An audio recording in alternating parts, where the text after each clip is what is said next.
दोस्तों, मैं एक सीनियर फाइनेंशियल कंसल्टेंट हूँ और एक प्राइवेट फर्म के लिए अहमदनगर जा रहा था। मेरा जूनियर साथी भी मेरे साथ था। मेरी उम्र 47 साल है और मेरे परिवार में मेरी पत्नी और 3 बच्चे हैं। मुझे घर से लंबे समय तक दूर रहना अच्छा नहीं लगता, लेकिन नौकरी की मजबूरी के चलते मुझे कई बार अलग-अलग शहरों में जाना पड़ता है। हालांकि मैं अपनी मर्जी से खुद शहर चुन लेता हूँ। इस बार मैंने अहमदनगर चुना क्योंकि मेरे ससुराल वाले वहां रहते हैं। मेरी सास, मेरा साला संजय और उसकी पत्नी काव्या अहमदनगर में रहते हैं। मेरे ससुर 3 साल पहले गुजर गए थे और तब से मैं परिवार की कुछ जिम्मेदारियां निभाता आ रहा हूं। मेरा साला संजय 30 साल का है और एक ऑटोमोबाइल कंपनी में मैकेनिकल इंजीनियर है। उसकी शादी को 2.5 साल हो चुके हैं और मैंने ही उसकी शादी का सारा इंतजाम किया था। इस बार जब मैं अहमदनगर जा रहा था तो मैंने ससुराल में रुकने का मन बनाया। मेरी सास उस वक्त कोल्हापुर में मेरे घर पर थीं, क्योंकि मेरे माता पिता अपनी बहन के पास पुणे गए थे। मेरी पत्नी अकेली थी, इसलिए सास उसके साथ रहने आई थीं। मैं शाम 4 बजे अहमदनगर पहुंचा। अपने जूनियर को एक गेस्ट हाउस में ठहराने की व्यवस्था करके मैं ससुराल पहुंच गया। वहां मेरी साली काव्या ने मेरा जोरदार स्वागत किया। वह 27 साल की है, सांवली छरहरी, करीब 5 फुट 6 इंच लंबी, और देखने में वह बहुत ही आकर्षक थी। गोल चेहरा, गालों पर डिंपल और घने काले बाल, वह बहुत खूबसूरत लगती थी। रात 8 बजे मेरा साला संजय दफ्तर से लौटा। हमने साथ में रात का खाना खाया और फिर देर रात 1 बजे तक बातें करते रहे। इसके बाद हम सोने चले गए। अगले दिन से मेरा काम शुरू हो गया। मैं सुबह निकलता और रात को ही वापस आता। सिर्फ रात के खाने और सोने से पहले ही हम सब आपस में बात कर पाते थे। हमने फैसला किया कि वीकेंड पर कहीं घूमने जाएंगे। अगला रविवार महीने का तीसरा रविवार था, इसलिए संजय की छुट्टी थी और मेरा भी आधे दिन का काम था। हमने कोल्हापुर के पास पन्हाला किला देखने का प्लान बनाया और वहां एक रात रुकने का विचार किया। संजय के एक दोस्त ने वहां के रिसॉर्ट में हमारे लिए 2 कमरे बुक करवा दिए। काव्या इस प्लान से सबसे ज्यादा उत्साहित थी, क्योंकि उसे रोज की दिनचर्या से छुट्टी मिलने वाली थी। लेकिन रविवार की शाम को जब संजय ऑफिस से आया तो उसने बताया कि उसे अचानक 6 दिनों के लिए प्रोजेक्ट के सिलसिले में बाहर जाना पड़ रहा है। इसका मतलब हमारा घूमने का प्लान रद्द हो गया। ये सुनकर काव्या बहुत निराश हुई।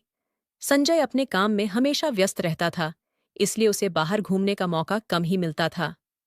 मैंने गौर किया कि संजय थोड़ा किफायती स्वभाव का था और काव्या की खुशियों के लिए ज्यादा खर्च करने से बचता था। वैसे भी इस ट्रिप का पूरा खर्च मैं उठाने वाला था। संजय को इससे कोई परेशानी नहीं थी, इसलिए उसने कहा कि भले ही वह न जा सके, हम लोग फिर भी जा सकते हैं। ये सुनकर मैं और काव्या सोच में पड़ गए। फिर संजय ने एक और सलाह दी कि चूंकि 2 कमरे बुक हैं, तो काव्या अपनी किसी दोस्त को साथ ले जा सकती है। ये सुनकर काव्या का चेहरा खिल उठा। उसने फौरन अपनी दोस्त राधिका को फोन किया और राधिका ने हाँ कह दी। इसके बाद तय हुआ कि हम अगले दिन दोपहर को पन्हाला के लिए निकलेंगे। सोमवार सुबह संजय अपने काम के लिए रवाना हो गया। मैं अपने क्लाइंट से मिलने चला गया। दोपहर में जब मैं लौटा तो काव्या ट्रिप की तैयारियों में जुटी थी। उसकी काली आंखों में एक खास चमक थी, जिसमें उत्साह और शराफत दोनों झलक रहे थे। खाना खाते वक्त काव्या ने मुझसे पूछा, जीजा जी, वहां खाने पीने का क्या इंतजाम होगा? कुछ साथ ले जाना चाहिए क्या? मैंने हंसते हुए कहा, कुछ लेने की जरूरत नहीं, रिसॉर्ट में सब कुछ शामिल है। हाँ, अगर कोई चटपटा नमकीन या मुरब्बा हो तो रख लो। मुझे खाने से पहले कुछ छटकारा लेना पसंद है। काव्या हंस पड़ी और बोली, अरे मतलब, आप कुछ पीने का इरादा रखते हैं? मैंने मजाक में कहा, ज्यादा नहीं, बस हल्का फुल्का। कोल्हापुर में तो मैं छूता भी नहीं, पर बाहर निकलता हूं तो थोड़ा मन करता है। तुम्हें कोई तकलीफ तो नहीं? काव्या ने मुस्कुराकर कहा, मुझे क्या परेशानी होगी? वैसे मैं कुछ अतिरिक्त कपड़े रख लेती हूँ, बारिश में भीगने का भी तो मजा लेना है। मैंने हंसते हुए कहा, बिल्कुल, पन्हाला के झरनों में भीगने का अलग ही आनंद है। काव्या बोली, मुझे पहले से पता था, इसीलिए मैंने पहले ही तैयारी कर ली। वैसे संजय नहीं होंगे तो कोई टोकने वाला भी नहीं होगा। मैंने चुटकी लेते हुए कहा, शायद उसे तुम्हारी फिक्र कम है, तभी टोकता होगा। काव्या ने हंसकर सफाई दी, नहीं, ऐसा नहीं है। उसे डर रहता है कि कहीं मैं ठंड बीमार न हो जाऊं तो दवा का खर्च बढ़ेगा। फिर उसने हंसते हुए पूछा, आप तो मुझे रोकेंगे नहीं ना? मैंने हंसकर जवाब दिया, क्यों रोकूंगा? मैं तो जवानी के दिनों से हर साल दोस्तों के साथ बारिश में भीगता आया हूं। हमारा पूरा ग्रुप होता था, जिसमें लड़कियां भी शामिल थीं। तुम्हारी भाभी भी उसमें थी। अब हमारा मूड पूरी तरह ट्रिप के लिए तैयार हो चुका था। मैंने मजाक में कहा, तुम्हें भीगते देखना मजेदार होगा। एक पल के लिए हमारी नजरें टकराईं। मेरी आंखों में शरारत देखकर काव्या के चेहरे पर हल्की सी मुस्कान उभरी, लेकिन उसने उसे छिपाने के लिए चाय का कप उठा लिया। मुझे पता था कि वह अंदर से हंस रही थी। हमारे बीच ऐसी हल्की फुल्की बातें पिछले कुछ महीनों से चल रही थीं। शुरुआत में जब वह शादी के बाद हमारे घर आई थी, तो मुझसे खुलकर बात नहीं करती थी। मैं इस घर का दामाद था, लेकिन मुझे बड़े भाई की तरह सम्मान मिलता था। घर के कई फैसले मेरी सलाह से लिए जाते थे, इसलिए संजय और काव्या दोनों मुझे बहुत मानते थे। धीरे धीरे हमारा रिश्ता दोस्ताना और हल्का फुल्का हो गया। अब वह मुझसे बेझिझक बातें करने लगी थी। थोड़ी हंसी मजाक के बाद काव्या ने मुस्कुराते हुए पूछा, जीजाजी कब चलना है? मैंने कहा, बस 1.5 घंटे में। तुम तैयार हो ना? फिर मैंने मजाक में कहा, और हाँ, साड़ी मत पहनना, कुछ कैजुअल ड्रेस पहनो। हम घूमने जा रहे हैं, किसी समारोह में नहीं। काव्या हंस पड़ी और बोली, हाँ, मैंने पहले से ही ड्रेस रख ली है। अब हमें राधिका को लेने भी जाना है, तो मैं उसे फोन कर देती हूँ। उसने राधिका को फोन किया और हम दोपहर 1:30 पर निकल पड़े। करीब 2 बजे हम राधिका के घर पहुंचे। वहां राधिका का पति रवि भी हमारे साथ आने वाला था। वह 29 साल का था और एक प्राइवेट कंपनी में मार्केटिंग का काम करता था। मैंने उससे थोड़ी देर बात की। तब तक काव्या ने राधिका की तैयारियों में मदद की। फिर हम सब पन्हाला के लिए रवाना होने को तैयार थे। जब काव्या और राधिका तैयार होकर बाहर आईं, तो मैं बार बार राधिका की तरफ देख रहा था। वह बेहद आकर्षक और खूबसूरत थी। फिर हम सब मेरी कार में सवार हुए। रवि मेरे बगल में आगे बैठा और काव्या और राधिका पीछे। मैं गाड़ी चलाते हुए मिरर से काव्या को देख रहा था। उसकी आंखों में ट्रिप का जोश साफ दिख रहा था। जब भी हमारी नजरें मिलतीं, वह चुपके से मुस्कुरा देती। रवि मुझसे बातें कर रहा था, लेकिन मेरा ध्यान कहीं और था। मेरे दिमाग में एक सवाल बार बार उठ रहा था, रात को रुकने का इंतजाम कैसे होगा? क्या रवि और राधिका एक कमरे में रहेंगे और मैं काव्या के साथ? और अगर काव्या मेरे साथ रही, तो कमरे में एक बेड होगा या 2? करीब 1.5 घंटे की ड्राइव के बाद हम पन्हाला के रिसॉर्ट पहुंच गए। रवि से मेरी अच्छी बातचीत हुई और उसकी सहजता मुझे पसंद आई। बातों से लगा कि वह पहले कभी किसी लग्जरी रिसॉर्ट में नहीं ठहरा था।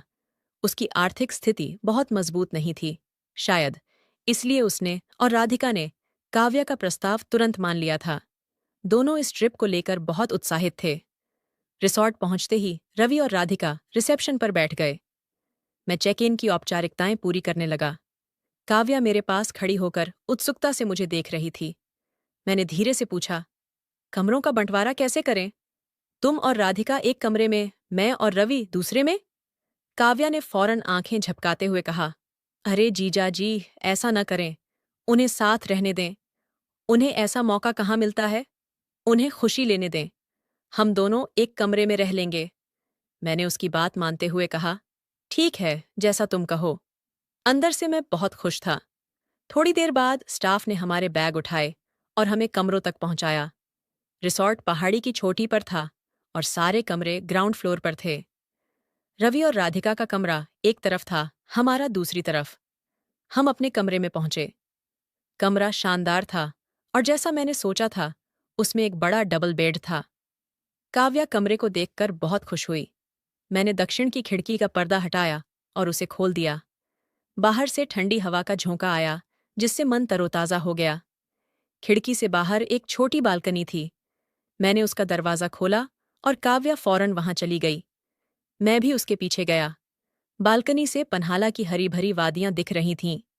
हल्के बादल छाए थे, बारिश नहीं हो रही थी, लेकिन मौसम बेहद सुहाना था। पेड़ों की हरियाली और दूर तक फैली पहाड़ियां मनमोहक थीं। सूरज की रोशनी हरे मैदानों पर ऐसी पड़ रही थी मानो कोई चादर बिछी हो। काव्या इस नज़ारे में खो गई थी। मैं उसे वहीं छोड़कर कमरे में आया और रूम सर्विस को कॉफ़ी और कुछ नमकीन मंगवाने के लिए फ़ोन किया। फिर मैंने अपने बैग से कपड़े निकाले और फ्रेश होने बाथरूम चला गया। बाहर निकलकर देखा कि काव्या भी कमरे में वापस आ गई थी। मैंने पूछा, अब क्या करें? बाहर घूमने चलें या यहीं थोड़ा आराम करें? वैसे कॉफी आने वाली है, उसे पीकर चलते हैं। काव्या ने हंसते हुए कहा, मैं भी चलूंगी। अकेले यहाँ क्या करूंगी? रुकिए, मैं रवि और राधिका से पूछकर आती हूँ। वह दरवाजे की ओर बढ़ी तो मैंने उसे फोन की तरफ इशारा किया। काव्या हंस पड़ी और अपने माथे पर हाथ मारते हुए फोन उठाया। उसने राधिका के कमरे में कॉल की। थोड़ी बातचीत के बाद उसने मेरी तरफ देखकर हंसते हुए कहा, वे दोनों कमरे में ही रुक रहे हैं, कोई फिल्म देख रहे हैं। हम दोनों एक दूसरे को देखकर मुस्कुरा दिए। तभी दरवाजे पर खटखट हुई। मैंने खोला तो स्टाफ कॉफी लेकर आया था। हम बैठकर कॉफी पीने लगे और बातें करने लगे। कॉफी पीते हुए मैंने काव्या से कहा, तैयार हो जाओ। उसने जोश में पूछा, जीजा जी, मैं कुछ स्टाइलिश कपड़े पहन लूं तो आपको बुरा तो नहीं लगेगा? मैंने हंसते हुए कहा, अरे जो मन हो पहनो, मुझे क्या दिक्कत, बस तुम्हें सहज लगे इतना ही। काव्या ने शरारती अंदाज में मुस्कुराते हुए कहा, तो फिर आप बालकनी में जाइए, मैं कपड़े बदल लूं। मैं चुपचाप बालकनी में चला गया और दरवाजा बंद कर दिया। एक पल को सोचा कि कहीं दरवाजे में कोई झरोखा तो नहीं, लेकिन फिर वह ख्याल हटा दिया। थोड़ी देर बाद काव्या ने आवाज दी, आ जाइए। मैं अंदर गया और उसे देखकर एक पल को रुक सा गया। उसने ग्रे लेगिंग्स और रवि कुर्ती पहनी थी। पहले मैंने उसे ज्यादातर पारंपरिक कपड़ों में ही देखा था। ये नया लुक उसके ऊपर बहुत जंच रहा था। काव्या ने उत्साह से पूछा, कैसी लग रही हूं? ये कपड़े कॉलेज के दिनों के हैं, बहुत वक्त बाद पहने हैं। बदल लूं क्या? मैंने हंसकर कहा, नहीं, ये तो तुम पर कमाल लग रहे हैं। काव्या ने मुस्कुराते हुए कहा, लेकिन संजय को ये पसंद नहीं। उनका कहना है कि शादीशुदा औरतें ऐसे कपड़े नहीं पहनती। मैंने हंसते हुए जवाब दिया, उसे क्या पता, ढेर सारी शादीशुदा औरतें ऐसे कपड़े पहनती हैं। और ट्रिप पर ऐसे न पहनेंगी तो कब पहनेंगी? काव्या ने शरारत से आंख मटकाई और बोली, तो जब मैं साड़ी पहनती हूं तब बुजुर्ग लगती हूं क्या? मैंने फौरन कहा, नहीं नहीं, मैं तो आम बात कर रहा था, तुम्हारी नहीं। चलो अब निकलते हैं। हम कमरे से बाहर आए और पन्हाला किले के आसपास घूमने लगे। मौसम बहुत अच्छा था। हल्की फुहारें पड़ रही थीं, लेकिन भारी बारिश नहीं थी। जब हम किले के पिछले हिस्से में पहुंचे तो काव्या ने जोश में कहा, जीजा जी, यहां से नीचे एक झरना है, चलें क्या? बस 20 मिनट लगेंगे और अंधेरा होने से पहले लौट आएंगे। मैंने सहमति दी, चलो ठीक है। हम एक टेढ़ी मेढ़ी पगडंडी से नीचे उतरने लगे। रास्ते में हल्की झाड़ियां थीं, घना जंगल नहीं था, लेकिन रास्ता आसान भी नहीं था। दूर एक गांव की झलक दिख रही थी। हम सावधानी से नीचे बढ़ रहे थे। रास्ते में छोटे छोटे पानी के गड्ढे आए, जिन्हें पार करते हुए हम आगे बढ़े। बारिश से जमीन गीली और चिकनी थी, इसलिए हमें संभल कर चलना पड़ रहा था। मुझे पहाड़ी रास्तों पर चलने का तजुर्बा था, तो मुझे कोई दिक्कत नहीं हुई। काव्या मेरे आगे चल रही थी। लेगिंग्स की वजह से वह आसानी से चल रही थी और उसे देखना मुझे अच्छा लग रहा था। तभी एक जगह उसका पैर फिसला और वह गिरने लगी। मैं फौरन आगे बढ़ा और उसे थाम लिया। उसे खड़ा करते हुए मैंने पहली बार उसे छुआ। उसके हाथ बहुत नरम लगे और उसके शरीर से एक हल्की सी खुशबू आई। गिर ही जाती तुम, मैंने मजाक में कहा। काव्या ने खुद को संभालते हुए जवाब दिया, हाँ जीजा जी, रास्ता थोड़ा चिकना है। अब हम झरने के करीब पहुंच गए हैं, बस थोड़ा और आगे। वह जोश में बोली। आगे एक छोटा सा गड्ढा आया, ज्यादा गहरा नहीं था, लेकिन उसमें कीचड़ था। मैंने काव्या को रुकने को कहा और खुद आगे बढ़ा। फिर उसे बोला, मेरा हाथ पकड़ो, यहाँ फिसलन ज्यादा है, कहीं फिर न गिर जाओ। उसने मेरा हाथ थाम लिया। काव्या के हाथ उसकी कद काठी के मुताबिक थोड़े बड़े थे, उंगलियां पतली और मुलायम। उसे जोर से पकड़ने की जरूरत नहीं पड़ी, क्योंकि उसने खुद मेरा हाथ कसकर पकड़ लिया। एक जगह जमीन बहुत फिसलन भरी थी। उसने दूसरा हाथ मेरे कंधे पर रखा और खुद को संभाला। गड्ढा पार करने के बाद उसने कंधे से हाथ हटा लिया, लेकिन मेरा हाथ नहीं छोड़ा। हम हाथ पकड़े आगे बढ़े। थोड़ा आगे जाने पर एक बड़ा गड्ढा आया। काव्या ने मेरा हाथ खींचा और उत्साह से बोली, जीजा जी देखिए, दाईं तरफ झरना है। वह दृश्य लाजवाब था। हमसे करीब 25 फीट दूर एक झरना बह रहा था। उसकी ऊंचाई शायद 60 फीट रही होगी। पानी नीचे गिरते ही फेन बन रहा था और तेज शोर के साथ उछल रहा था। एक पतली सी पगडंडी हमें झरने के पास ले गई। जैसे ही हम करीब पहुंचे, झरने की बूंदें हवा में उड़कर हम पर पड़ने लगीं। मुझे यह बहुत पसंद था, तो मैं वहीं रुककर उसका मजा लेने लगा। लेकिन काव्या और आगे जाना चाहती थी। उसने मेरा हाथ जोर से पकड़ा और आगे बढ़ी, लेकिन तभी उसका पैर फिर फिसल गया। मैं झट से झुका और उसे कसकर थाम लिया। उसने शर्मिंदगी से मेरी तरफ देखा, लेकिन कुछ नहीं कहा। करीब 2 मिनट तक मैं उसे पकड़े रहा। फिर हमें एहसास हुआ कि हम खुले में ऐसे ही खड़े हैं। मैं थोड़ा पीछे हटा, लेकिन उसका हाथ नहीं छोड़ा। मैंने उसे सावधान रहने को कहा और हम झरने के और करीब पहुंचे। वहां पहुंचकर देखा कि झरने और पहाड़ी के बीच 6 फीट की खाली जगह थी।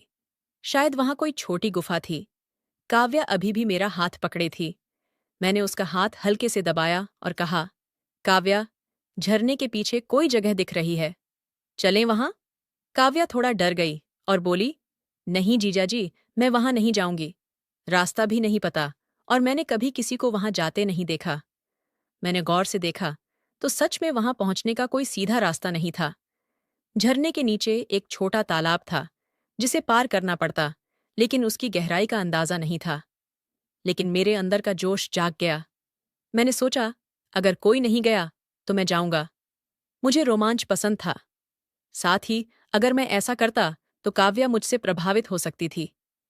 मैंने वहां जाने का फैसला कर लिया। मैंने काव्या का हाथ छोड़ा और कहा, मैं देखता हूं कि वहां पहुंचा जा सकता है या नहीं। काव्या ने मुझे रोकने की कोशिश की, लेकिन मैं नहीं माना और पानी में उतर गया। मैं बहुत सावधानी से चल रहा था, क्योंकि नीचे कीचड़ था। कुछ कदम आगे बढ़ने पर पानी गहरा होने लगा। मैंने किनारे की चट्टानों को पकड़ा और धीरे धीरे आगे बढ़ा। जब पानी मेरी कमर तक पहुंच गया, तो तैरने के सिवा कोई चारा नहीं था। मैंने चट्टानों को सहारा लेकर तैरना शुरू किया। झरने के नीचे पहुंचते ही पानी का बहाव बहुत तेज था। अगर मैंने चट्टान मजबूती से न पकड़ी होती तो बह जाता, लेकिन मैंने हिम्मत रखी और आगे बढ़ता गया। आखिरकार मैं झरने को पार करके दूसरी तरफ पहुंच गया। जैसा मैंने अनुमान लगाया था, वहां एक छोटी गुफा जैसी जगह थी। वह करीब 8 फीट लंबी और 4 फीट चौड़ी थी। नीचे एक छपट्टी चट्टान थी, जिस पर बैठा जा सकता था। मैं वहां खड़ा होकर उस नज़ारे का लुत्फ उठाने लगा। काव्या दूसरी तरफ खड़ी थी। मैंने विजयी अंदाज में उसकी ओर देखा। वह हैरानी से मुझे देख रही थी। उसके चेहरे पर आश्चर्य देखकर मुझे बहुत संतुष्टि हुई। मैंने जोर से कहा, क्या तुम भी आ रही हो? काव्या ने डरते हुए कहा, नहीं नहीं, मुझे डर लग रहा है। कैसा डर? मैं तो आ गया ना, मैंने हंसते हुए कहा। काव्या ने घबराते हुए जवाब दिया, जीजाजी, आप तो तैरने में माहिर हैं, मुझे तैरना नहीं आता। उसकी बात सुनकर मैं जोर से हंसा। फिर मैं वहां कुछ देर खड़ा रहा और झरने की फुहारों का मजा लिया। थोड़ी देर बाद मैं वापस लौटने लगा। रास्ता पहले देख चुका था, तो मुझे ज्यादा परेशानी नहीं हुई। सावधानी से मैं वापस आ गया। काव्या मुझे देखकर दंग रह गई। उसने उत्सुकता से पूछा, जीजाजी, आपने तो गजब कर दिया। मैंने आज तक किसी को वहां जाते नहीं देखा। वहां कैसा लगा? मैंने मुस्कुराकर कहा, बहुत अच्छा लगा, खासकर पानी की बूंदों को महसूस करना। अंदर से वह जगह किसी जादुई गुफा जैसी थी। काव्या ने जोश में कहा, सच में? काश मैं भी जा पाती तो कितना मजा आता। मैंने कहा, तो चलो ना, मैं तुम्हारे साथ हूं। तुम्हें थोड़ा बहुत तैरना तो आता ही होगा। काव्या ने चिंता से कहा, मुझे तैरना आता था, लेकिन सालों हो गए। अब डर लगता है कि कहीं डूब न जाऊं। मैंने उसे समझाया। पहले उसने मना किया, लेकिन मेरे जोर देने पर वह मान गई। मुझे खुशी हुई, क्योंकि इससे मुझे उसे और करीब से जानने का मौका मिल रहा था। मैं फिर से पानी में उतरा और उसे इशारा किया। काव्या धीरे धीरे पानी में आई। शायद ठंड या डर से उसका शरीर कांप रहा था। वह किनारे की चट्टानों को पकड़कर आगे बढ़ी। मैंने अपना हाथ बढ़ाया और उसने चट्टान छोड़कर मेरा हाथ जोर से पकड़ लिया। मैंने उसे पानी में हल्का खेलने दिया, ताकि उसका डर कम हो। एक हाथ से उसे सही संतुलन नहीं मिल रहा था, तो मैंने उसे अपने कंधे पर हाथ रखने को कहा। ऐसा करते ही वह मेरे बहुत करीब आ गई। फिर मैंने उसका हाथ छोड़कर अपनी बांह उसकी कमर पर रख दी। हाथ छूटते ही उसने मुझे कसकर पकड़ लिया। मैंने उसे मजबूती से थामा और पानी में आगे बढ़ने लगा। काव्या का वजन संभालना मुश्किल था, लेकिन मैंने पूरी कोशिश की। फिर भी यह आसान नहीं था।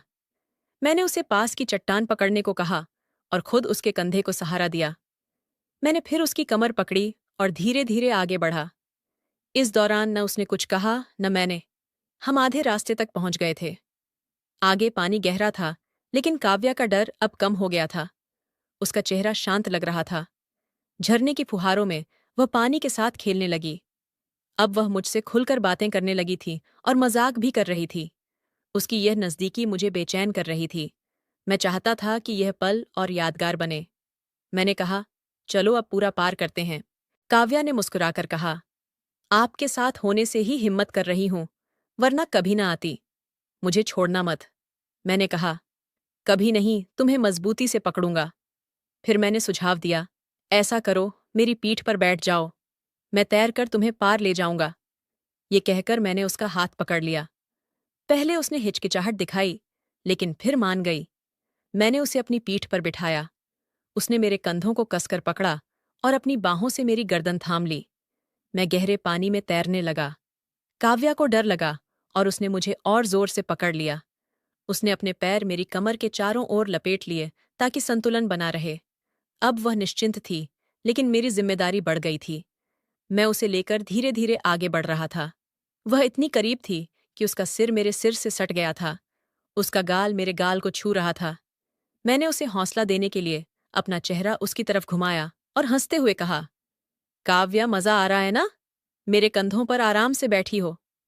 काव्या हंस पड़ी और बोली, जीजा जी, आप बहुत भले हैं। इतना कहकर उसने अचानक मेरा गाल पकड़कर हल्के से चिकोटी काट ली। मैं एक पल को चौंक गया। उसका यह शरारतीपन मुझे बहुत पसंद आया। मैंने अपना चेहरा थोड़ा और उसकी तरफ घुमाया ताकि उसका गाल और करीब महसूस हो, लेकिन उसने फिर से मेरे गाल पर चिकोटी काट दी। जवाब में मैंने भी हल्के से अपना गाल उसके गाल से रगड़ दिया। वह हंस पड़ी और फिर हम झरने के पीछे पहुंच गए। झरने के पीछे की चट्टान पर पहुंचते ही काव्या मेरी पीठ से उतरी और पत्थर पर बैठ गई। मैं भी उसके पास बैठ गया और गहरी सांसें लेने लगा। हम इतने करीब थे कि हमारे कंधे आपस में छू रहे थे, लेकिन काव्या उस खूबसूरत नज़ारे में खोई थी। शायद इसलिए उसे हमारी नज़दीकी का एहसास नहीं हुआ। मैं यह दृश्य पहले देख चुका था, तो मेरा ध्यान उस पर नहीं था। मेरी नज़रें काव्या पर टिकी थीं। उसका चेहरा गीला था और उसके भूरे बाल चेहरे पर बिखरे हुए थे। वह इस पल में और भी सुंदर लग रही थी। मैं उसे एकटक देखने लगा। शायद उसने मेरी नज़रों का ताप महसूस किया, क्योंकि उसने धीरे से मेरा चेहरा अपनी ओर घुमाया। उसकी आंखों में मेरे लिए सम्मान, आत्मीयता और शायद हल्का सा आकर्षण भी था। हमारी नज़रें मिलीं तो वह हल्के से मुस्कुराई। मैं भी उसे देखता रहा। करीब 2 मिनट तक हम एक दूसरे को देखते रहे। फिर वह शर्मा गई और नज़रें झुका लीं। हम कुछ देर तक पास पास बैठे रहे। दोनों अपनी अपनी ख्यालों में डूबे थे। मैं सोच रहा था कि काव्या अब मुझसे बहुत खुल गई है। हमें यह एकांत मिला है। क्या मुझे अब कोई कदम आगे बढ़ाना चाहिए? कल रात कमरे में भी जब हम अकेले थे, तो मेरे मन में कुछ करने का विचार आया था। अब उसकी यह करीबी मुझे बेचैन कर रही थी। उसके हाव भाव से लग रहा था कि वह भी इसे पसंद कर रही थी, वरना उसने मेरे गाल पर चिकोटी क्यों काटी? अब जब यह मौका मिला है, तो क्या इसे यूं ही जाने दूं या फिर आगे और कुछ किया जाए? कमेंट में ज़रूर बताना दोस्तों। यह थी हमारी आज की नई कहानी। आपको यह कैसी लगी? अगर पसंद आई तो लाइक करें और दोस्तों के साथ शेयर करें। ऐसी ही रोचक कहानियों के लिए हमारे चैनल को सब्सक्राइब करें और नोटिफिकेशन ऑन रखें, ताकि आप कोई कहानी मिस न करें। धन्यवाद।